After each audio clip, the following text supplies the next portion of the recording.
Good morning. Hi, I'm Dr. Louise Newson. I'm a GP and menopause specialist. Some of you might know me already. So today I wanted to spend some time talking about the skin in relation to menopause, because a lot of women during the menopause and perimenopause will think about their flushes, their sweats, their maybe other symptoms such as low mood, poor concentration, reduced motivation, anxiety, but actually they won't always think about the other effects on other organs in our body, and the skin is such an important organ.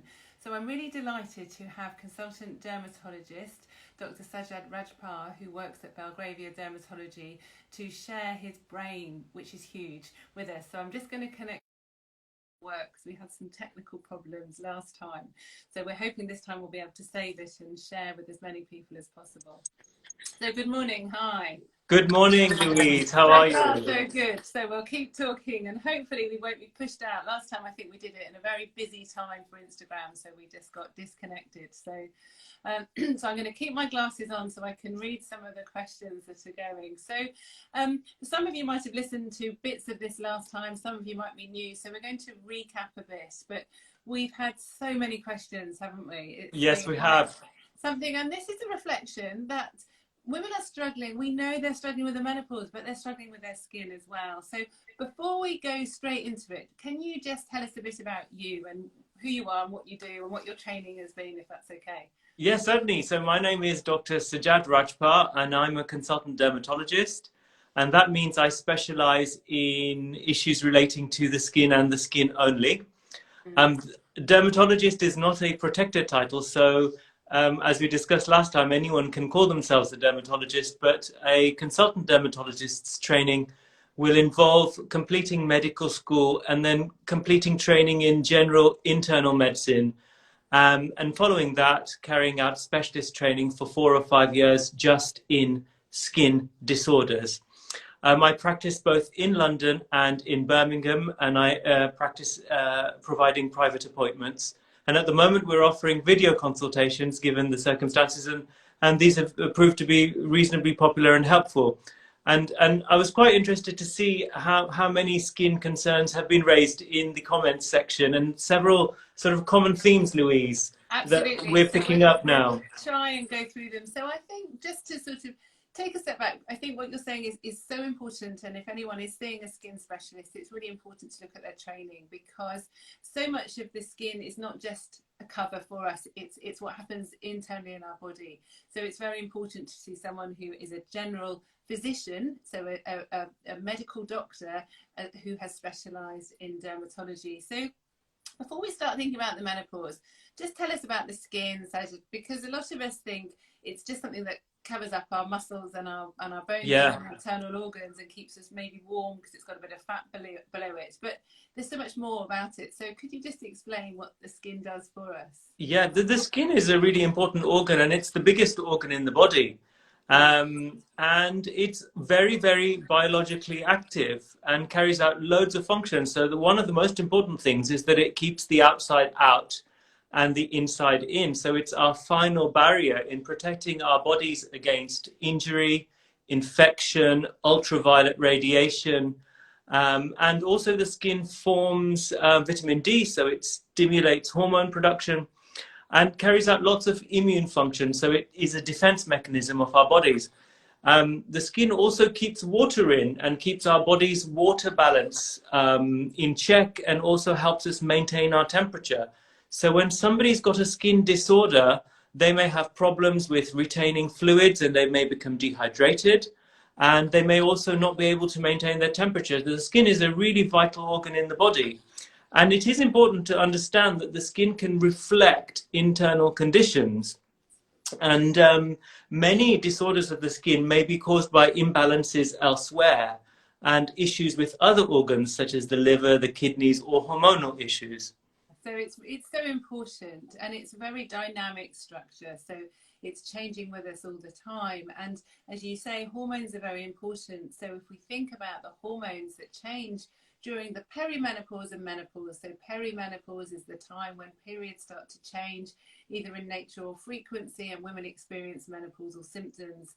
And with this, hormones such as estrogen decline. So there's estrogen, progesterone as well to a lesser extent, and some women testosterone as well. But if we just focus on estrogen, which is really very important female hormone, and levels start reducing, we know we have lots of cells that respond to estrogen all around our bodies, especially obviously in our brains. So it affects our mood, our concentration, our memory when the levels are low, affects our heart. So a lot of people have palpitations, increased risk of heart disease, affects our bones. There's an increased bone turnover without estrogen, increased risk of osteoporosis. It can affect our bladder, increased risk of urinary symptoms and urinary tract infections. And then it can affect our skin. That seems weird, doesn't it? How can a hormone affect our skin? So tell us, what does it do?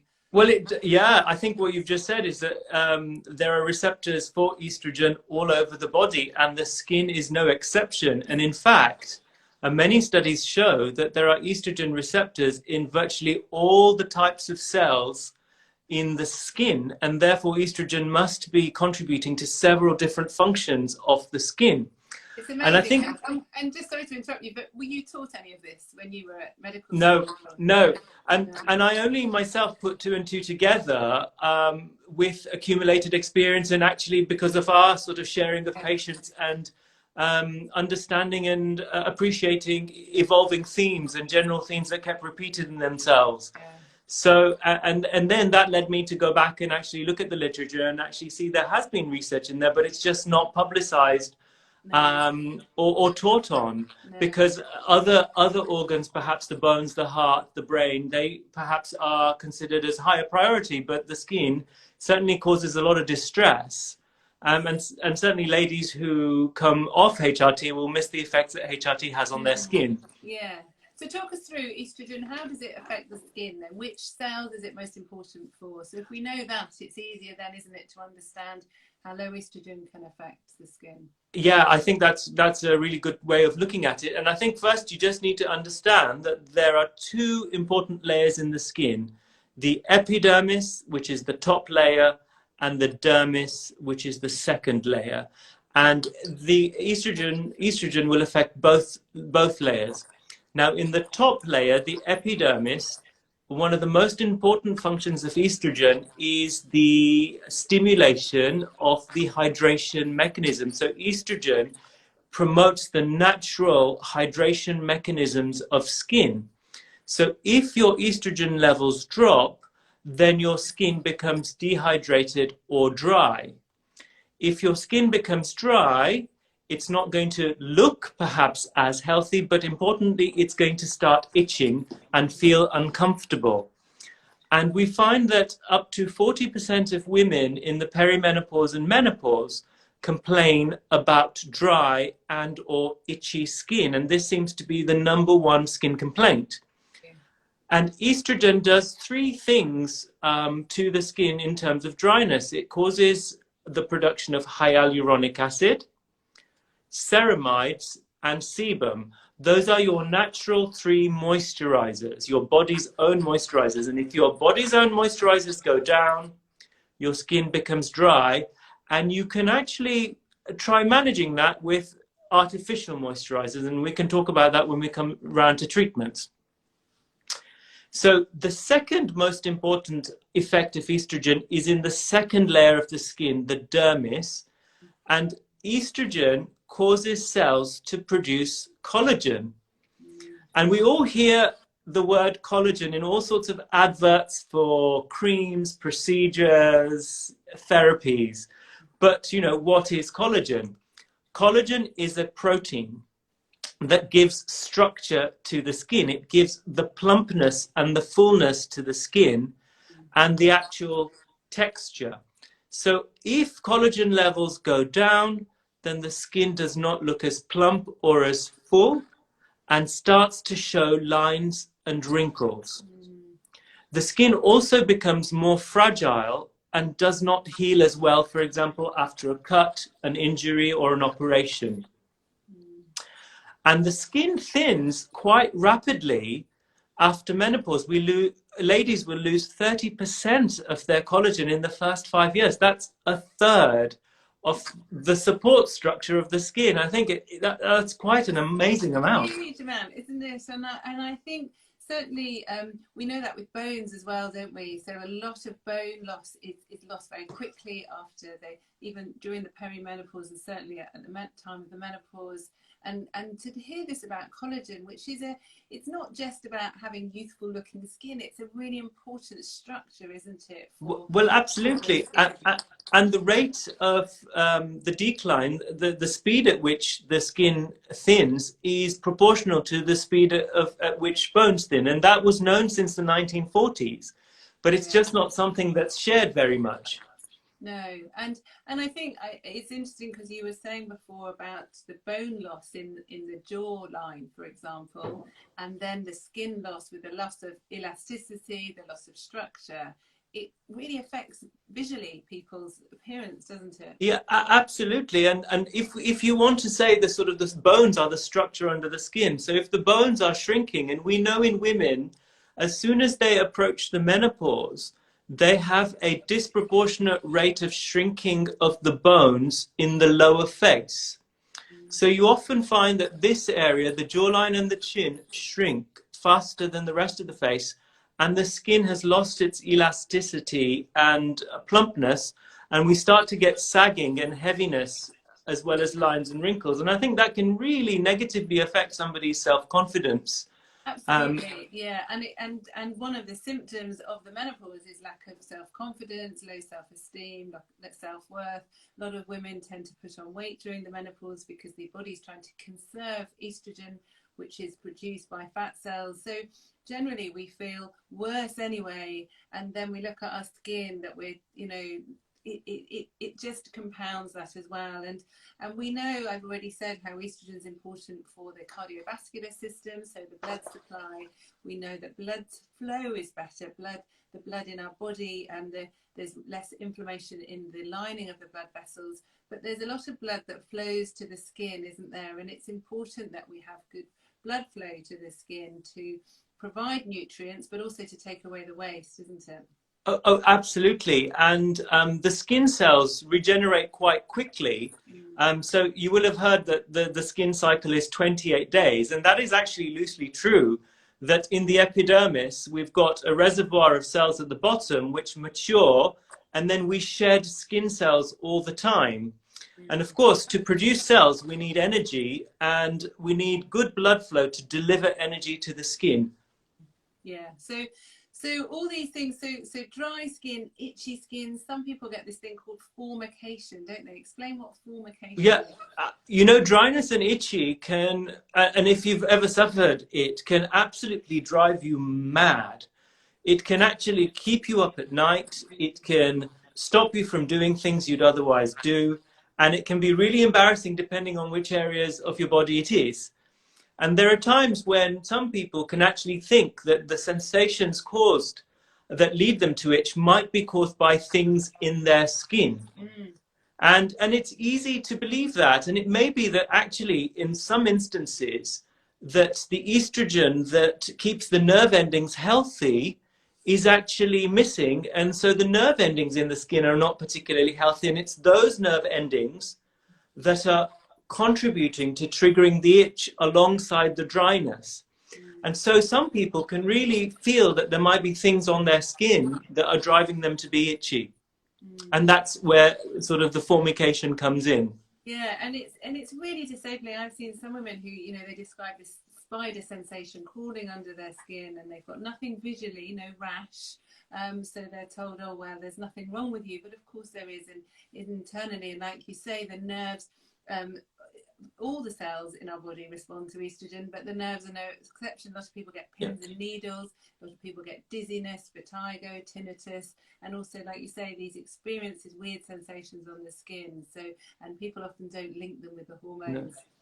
No. And then I see a lot of women who have a flare-up of conditions that they've had in the past. So things very commonly, acne, psoriasis, eczema. They say they've improved, and then they've suddenly got so much worse. And I saw someone in my clinic a few days ago who told me that her psoriasis normally was under control, and it was completely out of control the last 3 or 4 years. She had no idea what was going on. So how do these happen? Is this related to hormones? Absolutely. And I've seen numerous ladies come in this sort of stage of life, in the perimenopause and menopause, with flares of other, skin conditions which have otherwise been pretty stable. And this comes back to the fact that we've lost our natural moisturizers, and therefore what's called the skin barrier, the greases that lubricate the top layer of the skin, are no longer functioning as well as they would have otherwise. And if you've got eczema or psoriasis and your skin barrier weakens, then the eczema and psoriasis will flare. Yeah. So what we need to do now, if it's okay, is talk a bit about treatment, what we can do. So for a lot of you that know, obviously, one of the main treatments during the perimenopause and menopause is replacing these hormones, because with low hormone levels, once you go through the perimenopause and the menopause a year after your last period, you'll never get those hormones back naturally. So the only way is replacing. We usually give body identical hormones, so that the same structure as the hormones we produce ourselves.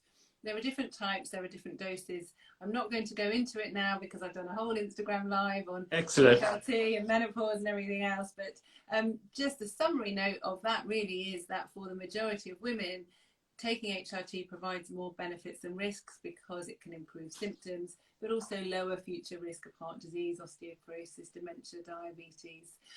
So it's very safe. And a lot of people find that replacing HRT with the right dose, the right type, can really improve their skin, because you're just replacing the hormones, so reversing all these processes that we've talked about. But clearly HRT isn't everything. Some women choose not to take HRT or shouldn't have it first line, especially if they've had an estrogen receptor positive breast cancer. Again, I've spoken about cancer and menopause on another Instagram live that you can look in at. But even if you're on the right dose, right type of HRT, some people still have skin problems. And so this is where I need to tap your brain. So I thought initially what we could do is talk about the skin on our bodies, and then we'll talk specifically about faces, because we're all vain as women, aren't we? And what we use on our faces is often different to what we use elsewhere. So a lot of comments that we've had have been about dry, itchy skin. Yeah. Now there's so many products, aren't there? And as a very gullible, vulnerable menopausal woman, whenever I go onto a website, I want something that smells nice, that looks nice visually in my bathroom. But I know you're going to tell me that I shouldn't be a sucker to this. So tell me what we should be doing for our dry. Yeah, no, I think the effect of price does not correlate to the actual benefit to the skin.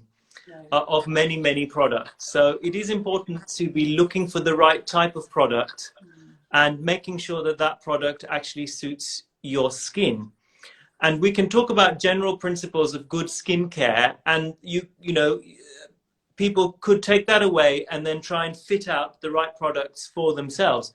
I've put a list of products which have been tried and tested and are generally receiving good feedback from my own patients on my own Instagram, so you can have a look there. But the principles of skincare are: the skin functions best at a pH of 4.5 to 5.5, which is acidic. Soaps are alkali. So any soap that lathers or bubbles is likely to be very strongly alkali and disrupt the pH balance of the skin. So avoid alkali products. So Dettol soap has a pH of about 10.5. That's huge, isn't it? It's really huge. And people will think, well, actually, if I get, all the dirt off my skin and cleanse, I will be in a better position. And that actually is not going to work out, especially with harsh products. Now, if your skin is sensitive, in other words, you're very prone to itching, dry skin, you've got a history of eczema or psoriasis, then I would avoid using any foaming product whatsoever. So as soon as you've got a foaming product, you've got a product that dissolves greases. So imagine when you're doing the washing up and you put soap on your greasy plates, you create foam and lather, and that actually breaks down the greases on the surface of the plate and washes them away. and you're doing exactly that to your skin every time you use a foaming product. And that's going to remove the greases that your body is already struggling to make, because the estrogen levels have dropped and estrogen is required to produce these greases. So what I would recommend is a soap substitute, a substance that can be used instead of soap that will clean the skin just as well, but it won't lather and it won't bubble. And often they don't have a fragrance to them as well, because they're designed for sensitive skin. So they look and feel pretty simple. So they're not very appealing, are they? And they're not expensive either. They're not appealing, yeah, and they're not expensive. And some people will feel that, well, actually, it didn't lather or bubble, or my skin doesn't feel tight after using it, therefore I'm not clean. And that's not true. You know, it will absolutely cleanse the skin to an adequate level and help separation of those top levels of those skin cells that we need to shed. So it helps gently exfoliate as well. And some soap substitutes that can be used on the body are Dermal Wash and Eucerin make a very nice dermatoclean cleansing milk. And they're very easy to obtain, and you know, they just blend with water and they can be used. And I can just see a comment that says Aqueous Cream, and Aqueous Cream is absolutely fine. Yes, yeah, and there's a few comments about baby products as well, because we also think anything that's labelled baby or child friendly is going to be good, but that's not always the case. No, absolutely not. And baby shampoo, I think, has a pH of about 11, if I'm not mistaken, as well. So don't, you know, it smells like a baby, so you kind of think, you know, it must be mild. But actually, if your skin is imbalanced, it's going to knock out days and days of moisturizing that you've done will be undone by stripping that skin barrier on that one occasion when you use soap or you sit in bubble bath for half an hour, which is really relaxing and you feel great. But actually, bubble bath is probably one of the worst things you can do to your skin. So avoid foaming products. Yes, and so a lot of them actually aren't labelled as soaps, are they? They're called emollients. So it can be quite confusing when you're looking for something to buy, can't they? Yeah. So essentially, you could use any emollient, which is a moisturizing cream, as a soap substitute. I think he's just, let's see if his connection comes back on. So he was talking about emollients, and emollients can be used as moisturizers, but they can also be used as soaps as well. So, oh, are you back now? Sorry, your connection just went. I'm back. Sorry, I don't know what happened just there. We can't hear your sound. Oh, you're back. Oh gosh. Okay, so we're just talking about emollients that can be used as to wash with as well, can't they? Yeah. Can you hear me now? I can hear you now. Yes. Yeah. Yeah. So emollients can also be used instead of soap as a soap substitute.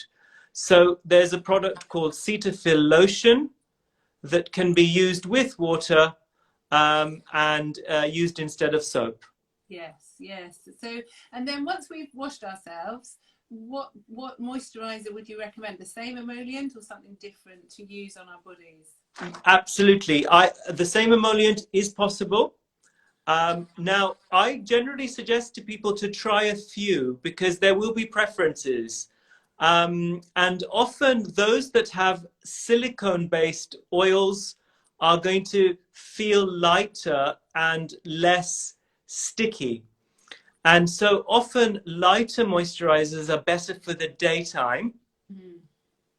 And something heavier might be better for the nighttime.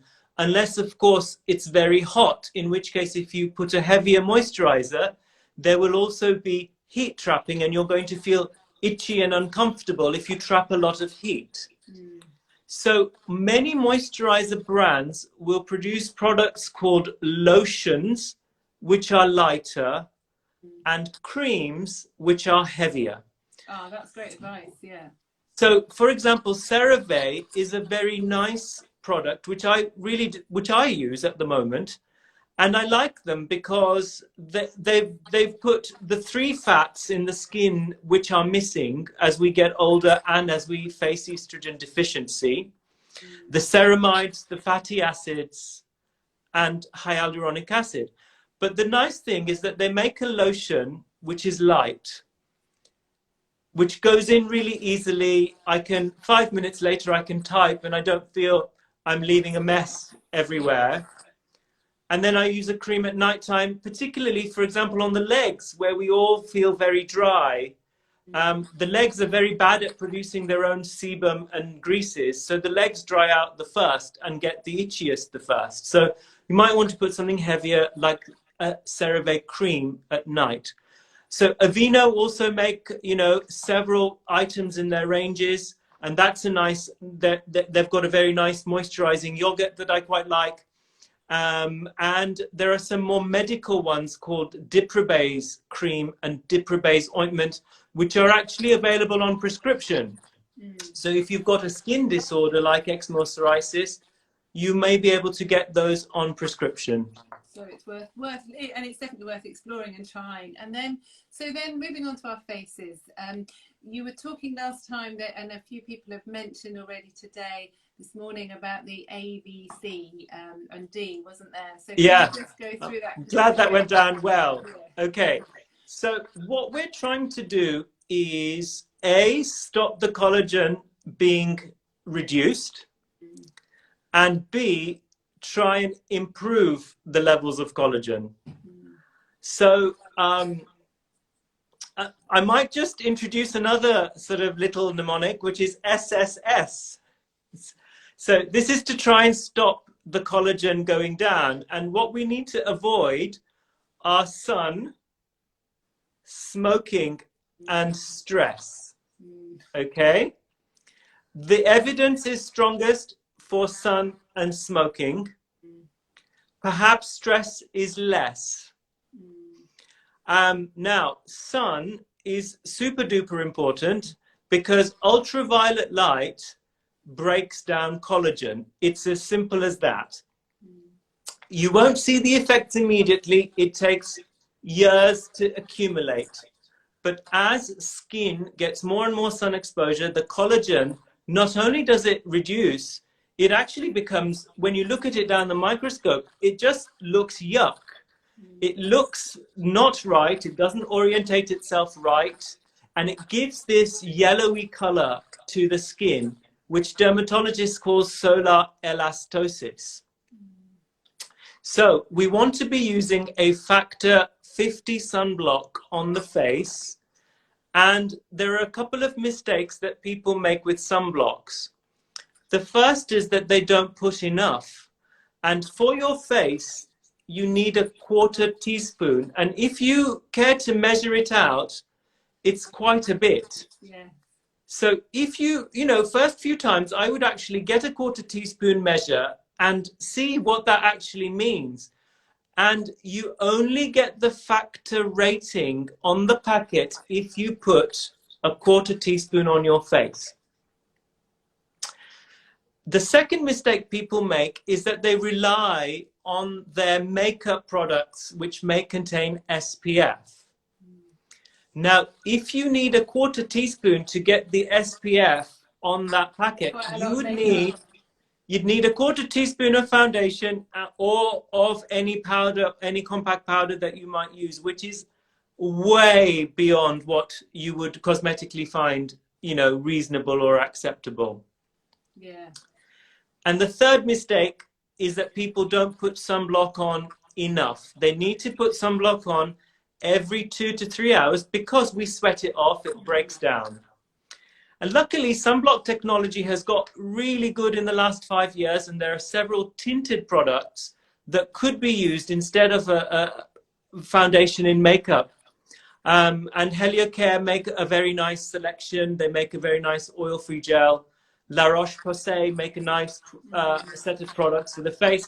And Sunsense, which is a brand from Australia, make fantastic products for the body, which you can get in 1/2 kilo tubs, which you can actually put on all the family very cost effectively. Great tip. We like that. Thank you. And then, Okay. go on, carry on, So, sorry. so smoking goes without saying. You know, smoking, in fact, down the microscope, has virtually the same effect on skin as ultraviolet light when it comes to collagen. Yeah. So a pack a day is like sitting in the sun for 2 hours a day in So terms of. smoking in the sun is a double whammy. Oh yeah, yeah, absolutely, and that's really, really difficult to correct. Smoking in the sun and then menopause, those three things, Yeah, it's a nightmare for skin. it's going to be a nightmare for skin. So, so don't use sunblock in foundation. I can just see a comment coming up. Feel free to use a foundation with sunblock, but don't rely on the sunblock in the foundation to give you protection. Now, the ABC, these are things that we do to boost collagen. So we've done those three things to reduce collagen going down. Now we want to say, well, what can we do to boost our own collagen? So A stands for vitamin A. And in terms of skincare creams, that means retinol. B stands for vitamin B3 or niacinamide or nicotinamide. Those are the names for vitamin B3. And C stands for vitamin C. So if I had to choose out of the thousands of ingredients that are out there with all sorts of claims, what I'm going to put on my skin, I'm going to look for things that have those three things in them. They may have other things as well, but I would want to see those things definitely in them before I choose a product for other things. Yes, and that's really good advice because there are so many preparations, and I feel quite intimidated in the pre-COVID days when I used to go to a department store and there's so much choice, and then going online there is just so much, and my skin's very sensitive and I'm very traditional, so I use the same makeup that I've used for the last 20 years and I'm too scared to change it, and the same with skin products, but more and more, and there's different percentages of things as well, and then when you layer, use a serum and then a moisturizer and then your makeup and then a sun cream as well, there can be interaction between these products as well. So and like we know, there's a massive market now for menopausal skincare ranges, and I quite often get asked to be a face behind or a quote behind a product, and I always ask your advice, and it's quite shocking when you look quite sensibly at the ingredients and you find that the ingredients are often no different to creams or lotions or emollients that are a tenth of the price. So I would sort of say, and I'm sure you agree as a general rule, if something is labelled for menopausal women, then ignore it and don't go near it, because it's more of a marketing ploy, isn't it? Yeah, at this stage, we cannot conclusively say that there can be any product specifically for that age group or menopausal stage that, you know, should have exclusive benefits in that stage. So no, I entirely agree with you on that. Totally. And this isn't a marketing ploy, because some people have asked about your serum that I mentioned before, which is, I've got some here, which you have made. And what I really like is that it's just, you don't need much and it's got everything in it. So it's telling me here that it's got vitamin C, B3, B5, E, ferulic acid and peptides. So what does that mean? Yeah, no, right. So the core ingredients there are the vitamin C and the vitamin B. So those are there as collagen stimulants and antioxidants. And additional antioxidants have been put in, which I quite like personally, and I find that help both boost collagen and reduce pigmentation, because pigmentation seems to be another really important problem, either because of sun or because of melasma. And ferulic acid is a really good antioxidant. And when put in combination with vitamin E and with vitamin C, the evidence shows that vitamin C works even better than if vitamin C is alone. So if you like, they're boosters to the vitamin C. So that is interesting, because we talked before about melasma, and certainly since using estrogen, I found that I've had a few sort of brown spots on my face. Some people call them liver spots. They're nothing to do with liver disease. You can get liver changes with liver disease, but often it's areas of skin damage where it's reactivated and the estrogen stimulates the melanocytes, the the cells that change the colour in your skin, if you like. And I have noticed using the serum they've reduced, and I thought, oh, maybe it's maybe it's just luck. But now you're explaining to me, Yeah. some people are asking what it's called. It's from your website, Belgravia Dermatology. It's the only thing that you sell, isn't it? Yes, yes. It's very easy to find it. What I didn't want to do was add confusion to the marketplace. And I just wanted to create something very simple for my patients based on all the products I had been recommending over 15 years. Yeah. And thinking, you know, what are the ingredients that I really value, because the feedback from my patients and what I'm seeing, you know, in their results is. And so this is the sort of basis of this particular product. So it's there to be also bloat proof, in as much as it's that one product to use twice a day without needing to layer and add things and consider too many things and complicate skincare. Absolutely, and it is relatively expensive, not nearly as expensive as some other products, but it lasts a long time. And actually, the way I get around it is that I'm spending now less on my expensive power gel, because I realise it's a complete con, and spending a bit more on the serum. So the other thing that people have been asking a lot about is rosacea. There's been some comments, questions now, and I had some this morning, and I do see a lot of women who find that rosacea flares up, and they've often got it under control. And for some women, it can be triggered by lifestyle, because a lot of women tend to drink more alcohol during the perimenopause and menopause. Their diet changes, partly because they feel so awful. But that's not the only story. They will often have flare-up of their rosacea. So why is that, and what would you recommend? We see a flare-up of both acne and rosacea. Mm-hmm. And again, we must think that it's related to an imbalance in hormones, and whether the ratio of testosterone to estrogen is not quite right, whether the blood flow to the skin has altered. And also rosacea may have a neurologic component to it as well, and whether the nerves that go to the blood vessels are not as healthy as they were before the menopause. And are suffering from a lack of estrogen. So we don't exactly know why rosacea flares, but we do see an increased amount of rosacea. Now, there are two aspects to rosacea. Three aspects actually. The first is, often people with rosacea will have sensitive skin. So they are not necessarily going to be able to manage the foaming cleansers or even the vitamin C serums. So if somebody's got rosacea, I may not recommend even Potent C or any other vitamin C serum for them. Or I may suggest that we pick a product that only has 5% vitamin C, because they're going to be very, very sensitive and get irritated very quickly. So I would treat their skin very gently with non-foaming products and repair the skin barrier with moisturizers. B, I would consider using sort of anti-inflammatory products, especially if there are the spots of rosacea. So rosacea can cause pimples, red bumps on the chin, on the upper lip, on the nose, and on the forehead, or anywhere on the face. And anti-inflammatory ingredients that can help a rosacea include azelaic acid, and that works really well to dampen inflammation in the skin.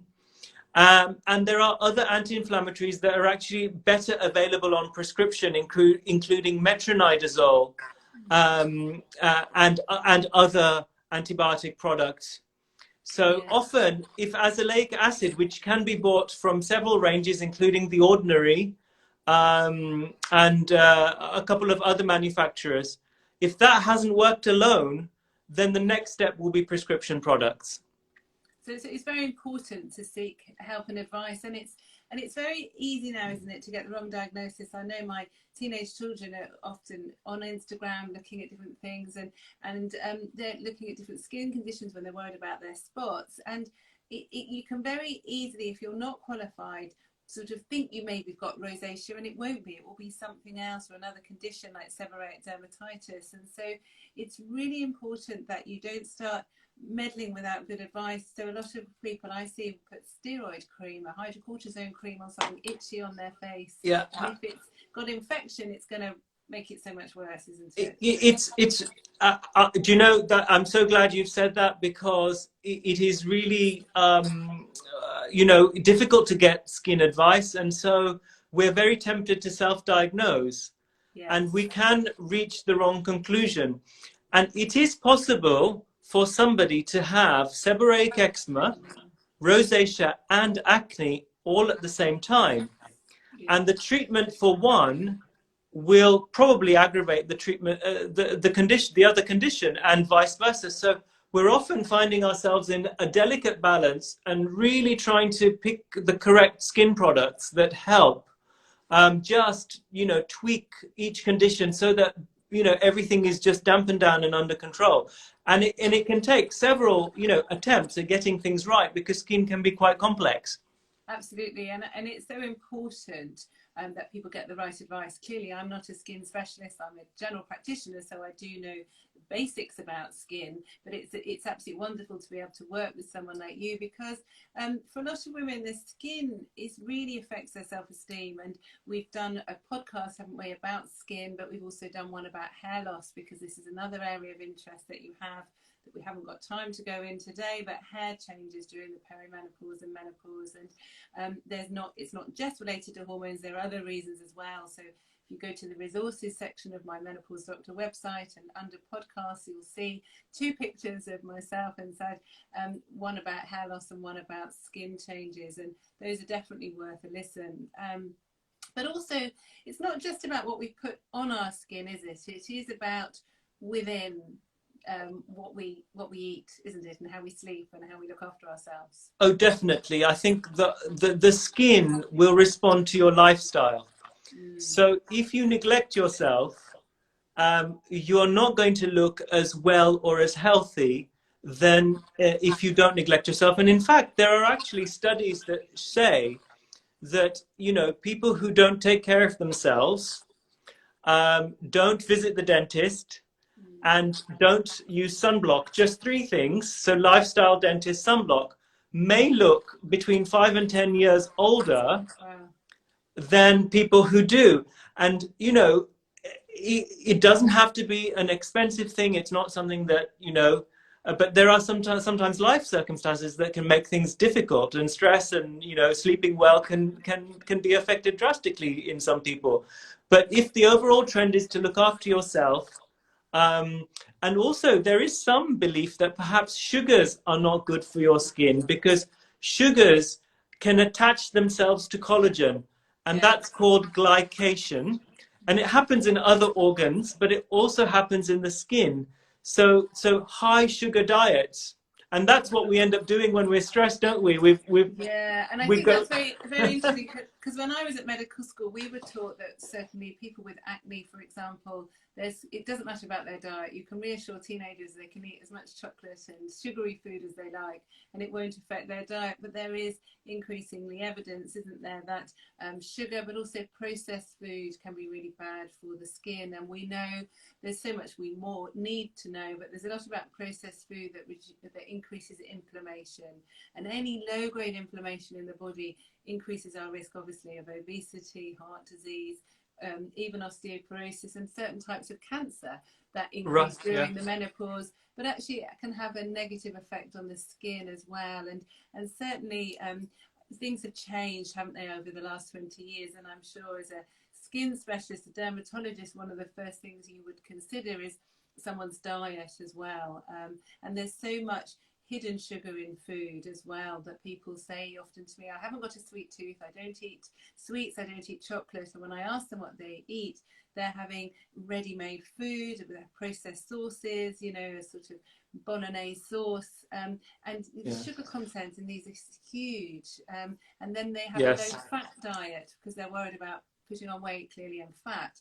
But then they're not having any good fats. They're not having avocado or olive oil or seeds or nuts.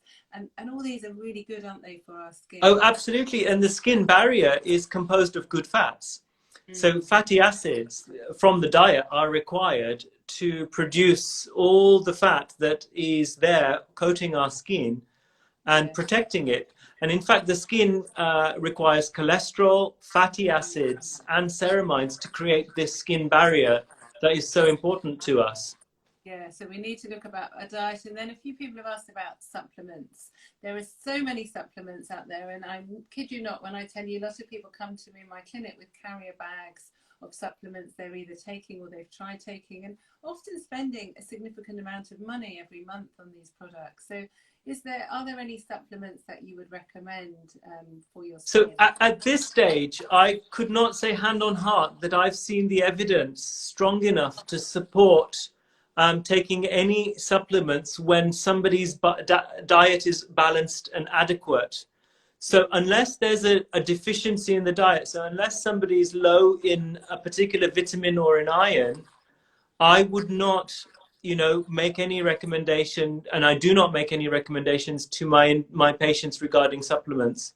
I think the only supplement that I recommend everyone in my clinic, but also everyone in general to take Right. is vitamin D, because as you've already mentioned, obviously that's the sunlight vitamin, and the government recommendations, we should all take it and it helps with our bones. There's some evidence that it actually helps with immunity as well, and anything that's going to boost our immune system in time of COVID has got to be good. But we should all, adults and children, men and women, should definitely be taking vitamin D. And thanks for mentioning that. That's really important, because if you're going to be really good with your sun protection, then inevitably your vitamin D levels are at risk of dropping, because the sun, ultraviolet B light, causes the skin to make its own vitamin D. So we don't want people to get vitamin D deficient. Absolutely, no. And there's lots of different brands, and mostly they're all good. There isn't really one. Some people prefer a spray. Some people take the tablets. It doesn't matter. Just take it regularly is really important. And Louise, what sort of doses do you recommend for somebody who hasn't got a vitamin D deficiency but wants to if they prop haven't got a deficiency, then 400 international units or 10 micrograms is usually enough. If people have got a deficiency, then it's usually 1,000 international units or 25 micrograms. To be honest, most people just take a little bit more, because you can't always do blood tests, and a lot of GPs don't, because it won't make much difference. So if people are not going in the sun much, if they cover themselves up a lot, they're higher risk, then they should take the higher amount. As you know, if the body has too much vitamins, it will just excrete it, so it doesn't build up in the body. It's not dangerous to have too much unless it really you took mega doses, so it's fine. Some people find that they're taking a multivitamin that contains vitamin D. We sell a really good quality fish oil that a lot of women and men take, because there are benefits of taking fish oils, and that has vitamin D in it, so then they don't need a supplement as well. So it's just looking at the ingredients of what you have, because a lot of people will buy 2, 3, 4 different supplements and realize that a lot of them have got the same ingredients in. So we really should be getting our vitamins, our protein from our diets. I'm sure you agree that collagen tablets that some people have been asking about, I'm not sure there's any evidence that if you eat collagen, it's going to end up on your skin. At this stage, I think I'd rather see my patients try and use the ABC and avoid the 3 S's than actually think that there's going to be a quick fix by taking something orally. And I think when we're talking about the skin in terms of nutrition, the hair responds extremely importantly to nutrition. And I know we just touched upon the fact that we did a blog and a podcast on hair loss, but nutritional issues are, I think, in the top 3 problems that I would see in terms of those coming to see me with hair loss. So what you've just said about getting that balanced diet, getting your vitamin D supplements is so important, not just for skin, but also for hair. Absolutely. So, of course, it's so good, and I'm just so grateful that you've given us your time today and shared us some of your knowledge, because I know even just in the comments it's really helped people, and to be able to access your expert opinion has been so invaluable today. So thank you ever so much. You're very welcome, Louise. I've put all the recommendations and some retinol recommendations on a post that I put this morning. Yes, I saw that. There's a very long list, which is fantastic. So if anyone goes over to your Instagram page, it's there. You have written an article about skin on my website, Menopause Doctor, and like I say, the podcasts are there as well. And Sajjad works very closely with us as well, so this won't be the last time you're seeing him. So thank you ever so much for your time today. Thank you, Louise. Bye-bye, everyone. Bye-bye. Bye. Thank you.